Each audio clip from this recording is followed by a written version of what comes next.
up, Crypto Warriors? It's Soldier Crypto back at it again. Today is Thursday, the 27th of May, 2021. We are struggling, man, struggling to break that 40K mark here in Bitcoin crypto world. And we just keep bouncing off that 40K and dropping back down. We will eventually get through it, though. Ethereum is in the green, trading sideways. Bitcoin, Ethereum, and Binance Coin all trading sideways. Everything is nothing is up significantly, except for Uniswap, of course.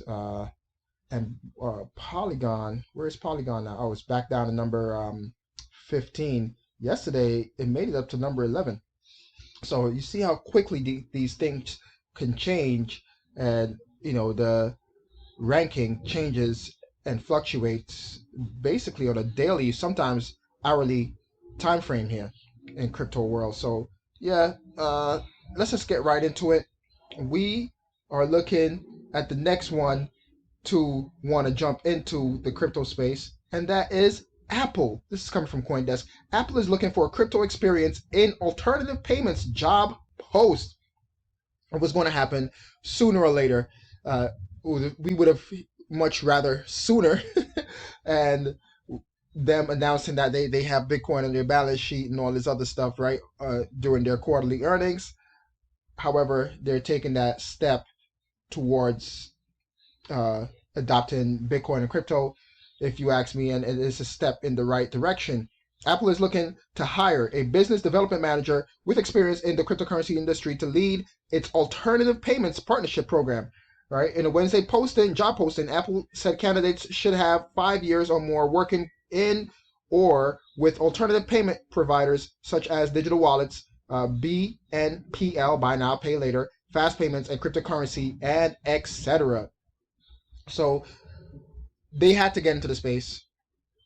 We're seeing Samsung develop phones, Android phones, with actual, I think they have Bitcoin nodes, like a light node on some Samsung phones if you look for them. All right, some Android phones actually, they're have incorporated actual cryptocurrency wallets. All right, hardware wallets into their phones. Samsung is like taking that leap and has beaten Apple to the wallet space, if you ask me. But we know that Apple, has the branding and all that stuff. And when they do it, I'm throwing up air quotes here, it's much safer and, more privacy, like all that, right? With that being said, we're going to start seeing, hopefully, maybe with the next iteration of the iPhone, maybe not this one coming up in September, but the one next year, where they incorporate some kind of hardware wallet and also integrate it into their Apple Pay payment system. We'll see. We will see. But yeah, Apple sees everybody making money. They want a piece of the action too. PayPal, Venmo, same company. Cash App. Everybody is eating their lunch because they already have Bitcoin integrated in their system. Apple needs they want a piece of that action, man. They want a piece of that action. Next, this coming from Cointelegraph, restricting crypto trading to millionaires good for Hong Kong, said officials. So I covered this slightly the other day, and this is just craziness. We have the secretary, all right, of the FSTB, all right, the Hong Kong Financial Services, and the Treasury defended the recent proposal by the city's financial services and the Treasury Bureau to ban retail crypto trading. Huey, I hope I said his name right, said that the proposal, it was in line with the government's plan to properly police emerging crypto market. All right, here it is. As a part of the proposal set to be presented before the city's legislature, the FSTB argued for a minimum investment threshold for crypto trading at about $1 million. The provision will reportedly exclude about 93% of Hong Kong's population from the city's cryptocurrency market if passed by the government. If they pass this, I think we will see the price of Bitcoin and cryptos, especially over in Hong Kong, skyrocket.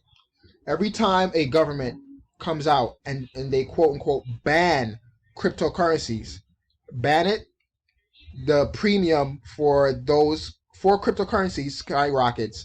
And we saw that last with Nigeria when Bitcoin was trading at around high 40s, low 50s. That when they said that they wanted to ban it, when they proposed this, when they brought this up in the Senate, that the premium was almost 50% higher at 80, like a 86, $85,000 Bitcoin over there in Nigeria. So, and then they quickly reversed it. You can't ban Bitcoin. Bitcoin bans you. Okay, this is what always happens. But them only allowing basically institutional investors or basically accredited investors to only participate, I think this is a honeypot. There might be a lot of crypto millionaires. I personally know a couple of crypto millionaires that on paper they are not millionaires. They don't brag about it. They don't flaunt it. Right? They have millions of dollars of worth of cryptos on their hardware wallet, but they don't brag about it. They don't talk about it. This to me is a honeypot because then now if this passes, then you're going to all of a sudden may see an influx of the amount of millionaires that they have in Hong Kong because they want to still participate and trade in cryptocurrencies and do it quote unquote legally.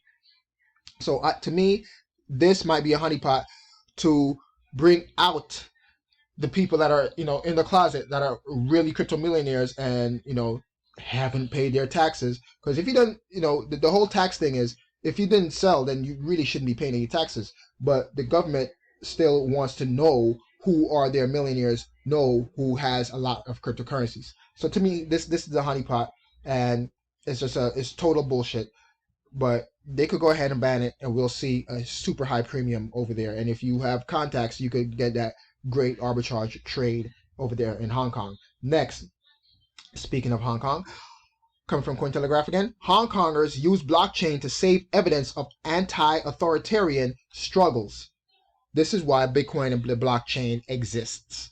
Blockchain's potential to sustain a distributed, tamper-proof infrastructure for collective digital memory has taken on an unexpected political salience for citizens in Hong Kong. Soon after Hong Kong's public broadcaster Radio Television Hong Kong, or RTHK, revealed its intent to erase any archive content older than a year.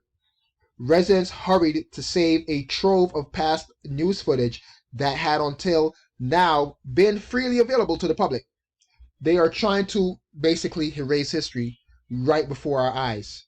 We've seen the unrest that's been happening over there in Hong Kong in the past couple of years because China is trying to renege on their deal that they had with Hong Kong, but that they won't basically bring their rule over Hong Kong till the middle of the 21st century.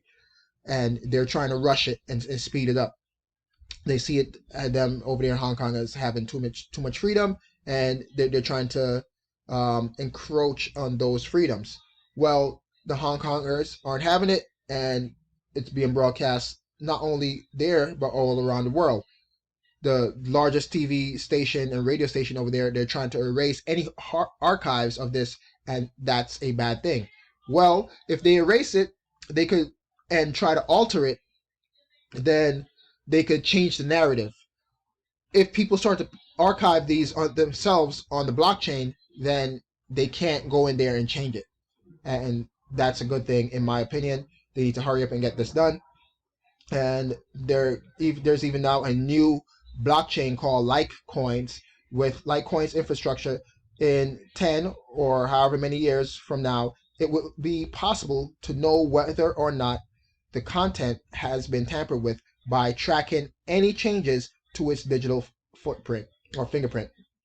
And that's the awesome thing about the blockchain. You go in there and you try to change something, it's going to be damn near impossible. It's going to cost you a lot of money. All right. Litecoins uses its own blockchain to avoid the high transaction costs of a network like Ethereum that at such a scale. That's why they're not using Ethereum and things of that nature. And we've seen in the past that Me Too activists use the Ethereum blockchain because the government was trying to censor her. Right. So yeah, you can't censor the blockchain, people. Right. Even China with their great firewall and their not even their internet, their intranet, they can't censor the blockchain over there as well. Next, last but not least, got to end it on a good news. All right, somewhat of the good news. Number of Bitcoin whales holding 100 to 1,000 Bitcoin soars after Tesla's $1.5 billion buy-in. So on-chain metrics is showing that more whales enter the space after Tesla bought Bitcoin.